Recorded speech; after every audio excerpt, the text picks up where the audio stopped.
Hello. We have a powerful Scorpio full moon coming up. And we know full moons are usually about releasing, right? Oh, what's no longer serving me? I think I'll release it. And it's just kind of like this nice little release, right? With Scorpio, it's really all about the power of letting go because Scorpio is about letting go. Okay, so Scorpio itself is really deep. It's a fixed water sign. And so there's just like this intuitive remembrance about it. And there is this holding on to things that have happened and things that didn't go the way that you thought they were supposed to go, and you hold on to all of that stuff and all of that resentment and all of that really learning, and you move from the holding on to it like you're clawing it, and realizing that if you start to let go of some of the stuff in your life that was happening. You may be blaming other people, you may be blaming yourself, but there's this whole bunch of energy around it that is keeping you from the lesson. And why are we letting go in the first place? Why are we releasing every month in the first place? It's because we are in constant change. Human beings are change. We are the change. A change is coming, and we're it. There is a movement and a flow that when we can move with the flow of the universe, we stop holding on to all of this stuff that should never have happened. But all of that was learning and all of that was karmic. And what we have an opportunity to do when we let go and know that we're in flow, in flux, in change, if we can flow right into the next thing that is going to be way better than the first thing that didn't happen the way we wanted to. But if we're still holding on to the thing that we thought, then we're never going to get to where we're actually moving and flowing and in synchronicity with everything that's happening with the cosmic forces. And after studying astrology and cosmic points and stars and archangels, I can tell you for absolute certain that we are being supported by star beings, by archangels, by cosmic energies, all coming together to help us move through this intense change that we're going through. And many are feeling in different ways. Some of it's really personal, and some people are upset about what's happening politically or economically, or in relationships. So the full moon in Scorpio is one of those things that maybe I can actually let go of all of the things that didn't happen the way I want, and maybe step into what if it was never supposed to be the way I thought it was supposed to be? What if I'm just moving through change the best I can? So let's take a look at the chart. I'm Renee Varnador, and this is Soul Portal Journeys that you happened upon. And here is the chart for this full moon coming up on May 12th at 9:56 a.m. Pacific time. I live in Pacific time, so all of my stuff is in Pacific. So the sun and the moon are opposite each other in full moons. And if you can't see my little cursor going like this, there's a little star, a gold star up by the sun. And then opposite that, there's a gold star moving towards and pointing to the moon. And guess what? They're both at 22 degrees 12 minutes. So they are exactly opposite each other on opposite signs. Okay. So the sun is in Taurus. Okay. And the moon is just moved into Scorpio. And it might not have moved into Scorpio for you yet, but it's pretty close to moving into Scorpio. I'm filming this on May 9th. And so you can feel as the moon moves into Scorpio that the moon is going to be conjunct the sun. Okay. And conjunct Mercury that just moved into Taurus. So Mercury moves into Taurus on the 10th. And I have a little tiny video on that. If you want to quick see that, take a look at that, because Mercury is at 0 degrees Taurus. When you first walk into Taurus, there's this amazing magical star. And I'll just go to that video because it's magical what Mirage, that beautiful star in Andromeda, can do with Mercury. So that's fun. But the moon is going to go conjunct Mirage when it moves into Scorpio also. And so, yeah, you gotta listen to that video because the moon can play a part. The moon is more our emotional feeling selves, which we cannot lose because our joy's there in the middle of all the other stuff that we're feeling, all the crazy, I don't even know, stuff that we shut down and numb out and distract ourselves from. There's joy there when we let it all go. Let it all go. Theme of Scorpio. Okay, so the sun is conjunct Uranus at this full moon. Wow, that's powerful. Why? Because what is Uranus? Because the sun is like, duh, shining our light. Yeah. But Uranus, if not everybody realizes that Uranus is this powerful change that just pops, pops, pops. And we're like, what? Because it's a lot of times it's unexpected. And we're like, whoa, I thought I was doing this and now I'm doing that. And I'm like, what? So our plans, Uranus helps us constantly change our plans. And we've got to let go of that plan, right? Because we think we know how the outcome of that plan is going to be. And actually, it's just putting one foot in front of the other, taking the journey, moving forward with the plan until you see what the plan was really all about. And it just might be helping you stay in the flow and stay in surrendering and trusting the universe. So Uranus can kind of trick us. He's kind of a trickster. Little Mercury and Uranus are in the same sign of Taurus right now, and they're both little tricksters. Uranus is the higher octave of Mercury. They're both very smart. They deal with communication. They deal with systems and ways of thinking, and communicating what is happening in our consciousness. So Sun conjunct Uranus helping us out.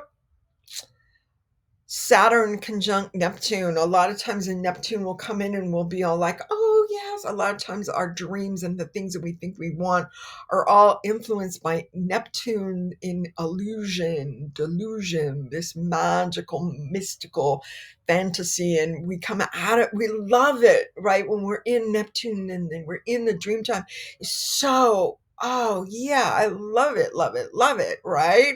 And you come out of it and then you start trying to define the dream in your daily life and it doesn't really work or match up, and that's when you step into the illusion and delusion coming off of the dreaminess. So with Saturn there, Saturn is a really huge help with helping us structure, okay? But how can you really structure a dream and not then step into the delusion that you think you know the thing that, and there is no the thing to cling on to, but there is structure. Saturn comes in with riverbanks for the dream. It gives us guardrails for the journey, not the outcome, for the journey of moving and trusting the universe and surrendering to what is. Now, we may not like what is. There's a lot of things I don't like in the external world right now. I'm not happy about some of it. I don't have to be happy about it. I can just go, oh, that's true. That's happening. This person is president here. This person's a dictator here. This country's mad at that country. These people used to get along. They don't anymore. I don't have to like any of it, but it's true. It's happening. I don't have to like that there was colonialism or slavery, but it's true. It happened. Once I go, it's true. It happened. Then I can surrender into the flow instead of clinging to what was that I did not like. So, Saturn conjunct Neptune. Where is it? Yeah, there's Neptune right there in Aries, and Saturn is about to go into Aries on May 25th. There's going to be a video on that. I haven't made it yet, but it's coming. So Saturn is on the star sheet, which Neptune was on. Neptune still is conjunct sheet, but both of them are conjunct this amazing star. When we talk about the stars in one of the other slides, we're going to talk about sheet. So that's amazing. What else? Oh yeah. So Venus is almost back. Venus went retrograde at 9 degrees Aries, and so she's almost back at her retrograde point. Retrograde points are very interesting because as you reflect on Venus's journey, also reflecting what was on that degree point that Venus went on. And one of the things that was on that degree point was Salacia. Salacia was conjunct that degree point. Salacia has moved 1 degree since the retrograde. And then there is a star called Algenib, and Algenib helps us with our psychic gifts. And so if you didn't know what Venus retrograde was all about, think of it in terms of your psychic gifts and the star Algenib, which in the manifesting square of the great Pegasus square. I have a whole video on that Venus retrograde, and you can look at what all of that was and how we were being invited to soar on a flying horse, which sounds pretty Neptunian, right? And if you think, oh, this is literally happening, surprise, surprise, um, I don't know where to go on the 3D world for a flying horse. I know where to go in the universe, but I don't know where to go on the earth. So surprise, surprise, if you can't find it, don't get too upset. It's in another plane. It's that we have access to. We have access to all of it right now. The veils are no longer keeping us from experiences. And so we get to explore and experiment and move and change and let go, let go, let go. So we've got these two, Venus and Salacia, having met up again, having a conversation again, talking about their retrograde experience or their experience. What did Salacia say to Venus just before Venus turned tail and went back towards Pisces? Wouldn't you like to know? If you think you know, put it in the comments. Write in the comments what you think Venus and Salacia were talking about just before Venus went retrograde. Interesting. Okay. So we also have, I talked about how Mercury is in Taurus now, and that there's a whole video on that. Also, Juno is about relationships. It's one of the asteroid goddesses about relationships, and it is conjunct the moon at this new moon. So that's very interesting. So think about your relationships in Scorpio, those deep, fixed, watery, intuitive points. Think about your relationships and the people that you bare your heart to. Maybe some of them betrayed you. Maybe you betrayed some of them. Let go of the betrayals. We all get betrayed. We all betray. It's one of the things that people sign up for because it's a learning experience. Hopefully, we'll be able to learn in different ways, more through creating and manifesting from within our own hearts. I have a feeling that's what Pluto is actually teaching us, and I have a video all about what I think Pluto is teaching us.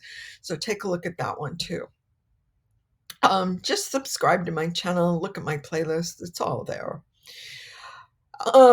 Okay, so this is what's been going on in the chart, and there's always an opposite energies. And so full moons are a chance to an opportunity to resolve dualities and polarization within us.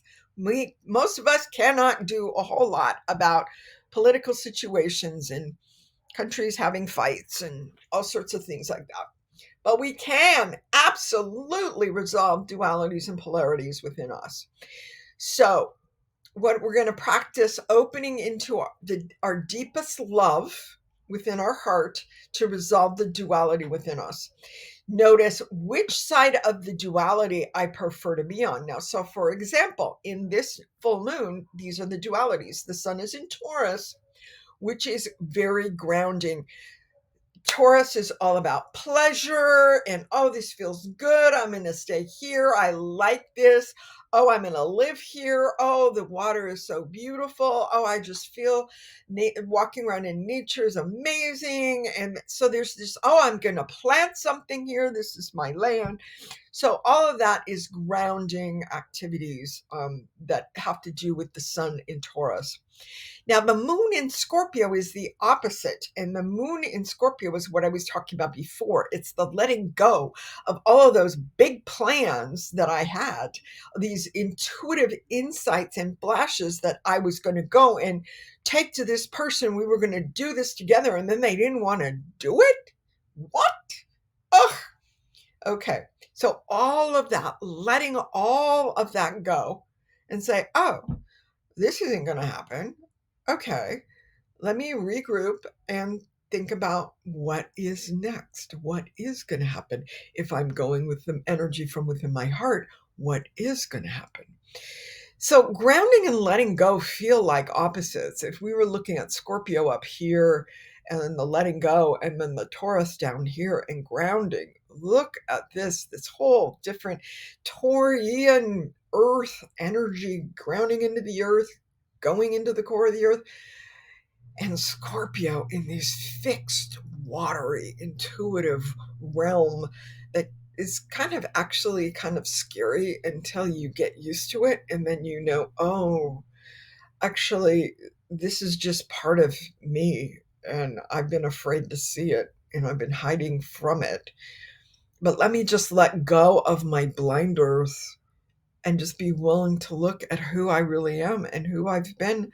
Oh, yeah, I'm holding on to all these betrayals other people did to me.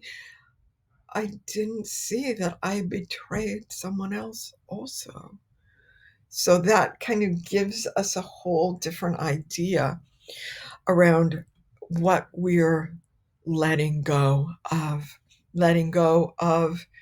the blindness that makes us betray.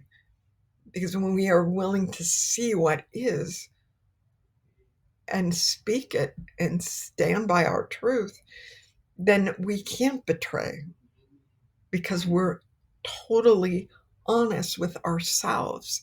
And then we can be honest with others. And when we can do that, we can't betray. So here we go. Oh, so then once you figure out, okay, it's grounding and letting go. That sounds like opposites. It sounds like you can't do both at the same time, but you can figure out how. Each person's going to figure it out for themselves. Step into the both and. If I like to be in the grounding earth pleasure part, as opposed to the I'm deep in the muck of death and dying and I'm a this and I've learned to, all the stuff, right? Letting go and grounding. Yes, you can do both and.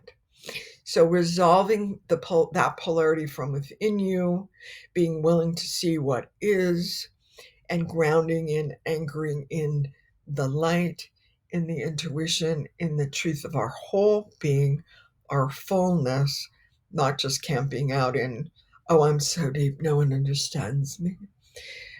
Into, you know what, if I am able to really bring what I am perceiving in the depths of me into daily life where other people can see it, that is a gift for everyone, and they'll be able to see it as just, if they can't, if I'm too deep for everybody, then I haven't figured out that bridge yet.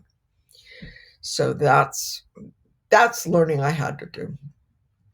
So, because I have a bunch of Scorpio placements. If you have Scorpio placements, it might be something you do.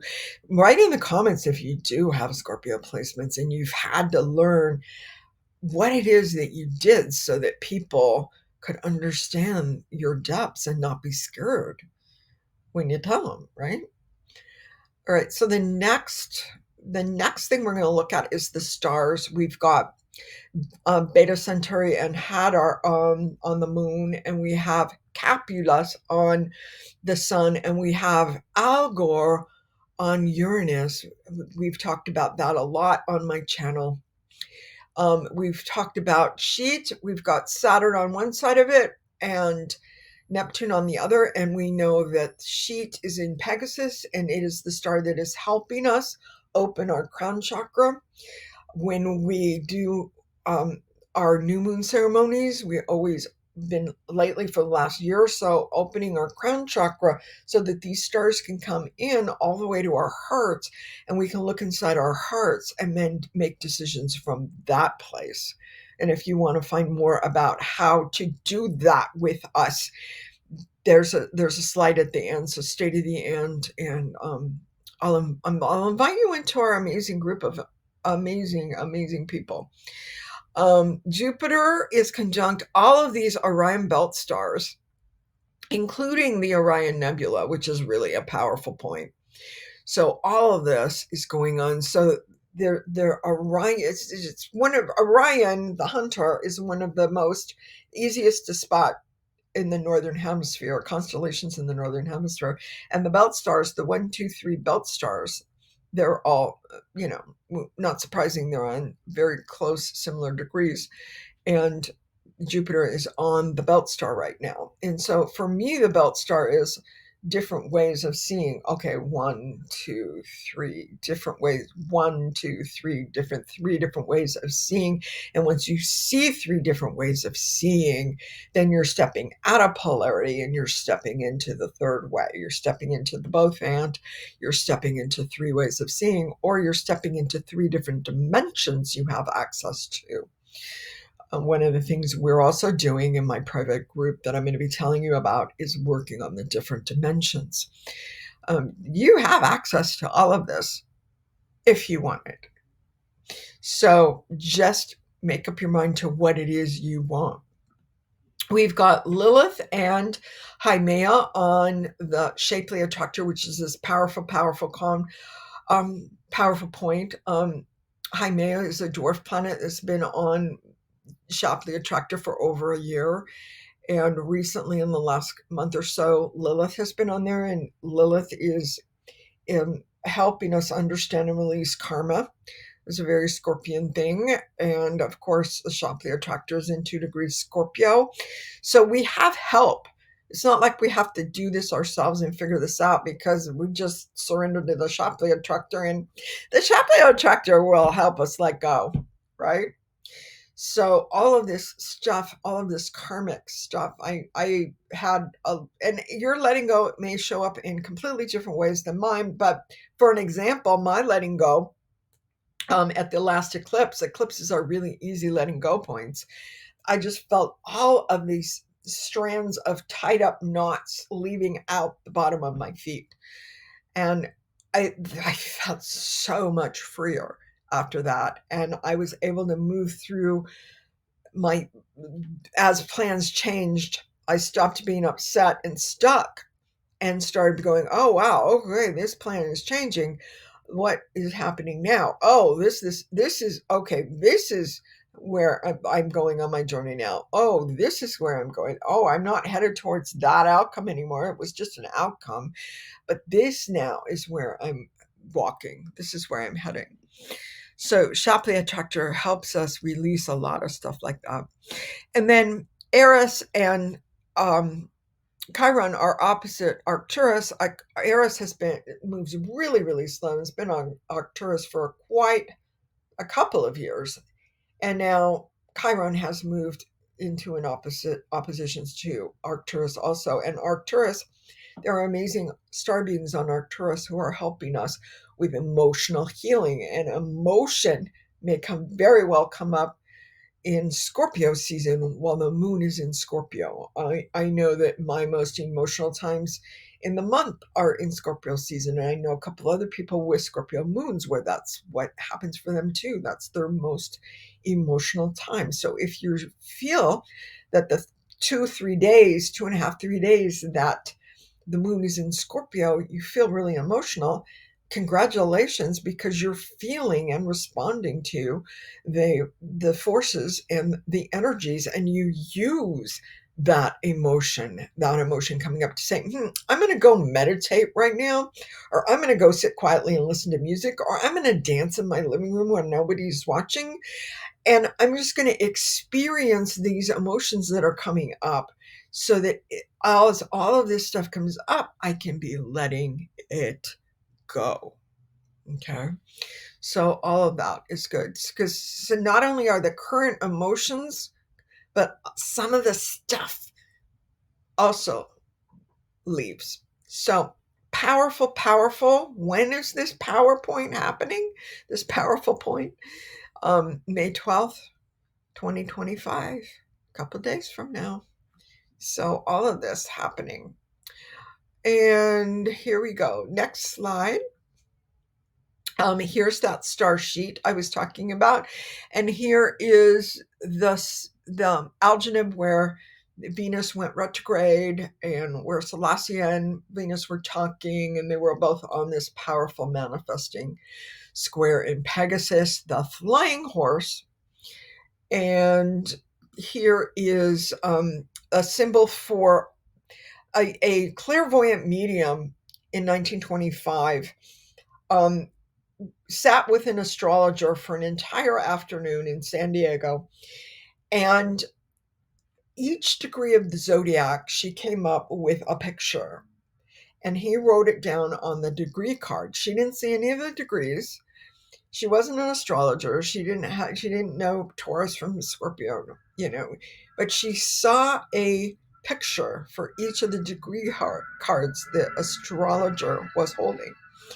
And so this Sabian symbols, they called it. She was connecting to the Sabians. And so the Sabian symbols that she was connecting to on the zodiac, we still use 100 years later, because there's a resonance. Imagine that you're two bunny rabbits, and all of a sudden one of them turns into a fairy. Oh my goodness. What? But this one, it was in Scorpio, having to do with instincts. So a lot of times people hide instincts and animal instincts from themselves, trying to believe that we're not animals and we don't have instinct. And yeah, we do. And we can decide and make a decision. I have instincts. I can use my instincts to move me forward in my life and in what I feel on a soul level I am doing. Or I can just, kick back and say, eat, drink, and be merry, for tomorrow we're going to die. And, or I can, this little bunny might be like, oh, I'm just going to eat my carrots. And this little bunny is like, yeah, but look at how beautiful it is on the earth. So, okay. So a rabbit metamorphosizes into a nature spirit. So what can we metamorphosize as we accept who we are and use it in a way that is going to be good for ourselves and all of humanity? The other Sabian symbol is the one for the sun. And that's in Taurus at 22 degrees. And it is talking about a jewelry shop and a diamond and improving upon our nature. And all of this precious, precious jewels that I collect jewels on multiple levels. Um, the value of the diamond within my heart and the value of the diamond whose facets I can see different from different facets. Oh, I'm going to look at this perspective. I'm going to look at that perspective. I'm going to look at this perspective and this one and this one and this one. Oh, I'm going to look from my mom's perspective. Oh, I'm going to look from my, other relationships perspective. So we see that these gems within us that we have in placed in our different chakras are valuable, just as we have, the value of our diamonds that we hold on to, um, because we like looking at them, you know. So here's Taurus, the pleasure of Taurus, and the deeper knowing that this beautiful diamond is also a metaphor. So that's that. And here's a live link to this Sabian symbol site where I got these. But my invitation to you guys is to come and join my Patreon group. Now you can join the free part. It's the Soul Portal Journeys community. And there's a lot of videos on there and a couple of handouts. I'm going to put more handouts on there. But here, join Intuitives is the group that goes inside your heart and opens up, sees the creative vision within the polarized opposites. There's always a place, okay, like a Vesica Pisces. There's always a place of the both and.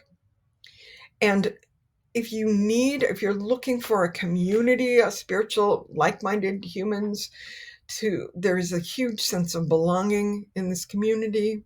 There's some very bright people. I'm not the only one talking. You can share. We're going to be talking about the third dimension in our next class on May 19th. We're also going to be having a new moon ceremony coming up. We have one every month. And third Monday of the month, we usually have a class. Right now, we're talking about 3D. We always have a powerful guided meditation and sharing where you really go within, get very deep, and you're in a feeling, you're in an image, you're in an idea, you're in that thing that your soul wants to do, and you're figuring out then part of the process is how to bring this into your everyday life so that you're walking the journey and the path, and that you don't get stuck on oh yeah, I'm going to write a book, and then you never write the book. Maybe it was the journey of journaling that was the most important part of that for you. So maybe you didn't fail if you had a very concrete, this is my outcome. Or maybe that really is, you really are a writer and that is your outcome. There's some beautiful writers in my group who just, published a book, and another one who just did a book proposal. But me, I'm a journaler. I have tons and tons and tons of journals. And that's part of my process. But what I do instead of publishing books is I publish all these little YouTube videos that just have to do with right here, right now, following the cosmic energies. So if that's interesting to you, there's a link below in the show notes to take a look at Intuitives and see if it's for you. If you want to email me and ask me a bunch of questions about it, you can do that. My email address is down there. My website's down there, all kinds of stuff. So love and blessings. Would love to see you. Would love to read your comments. Like and subscribe and find out more. Love and blessings. Bye-bye.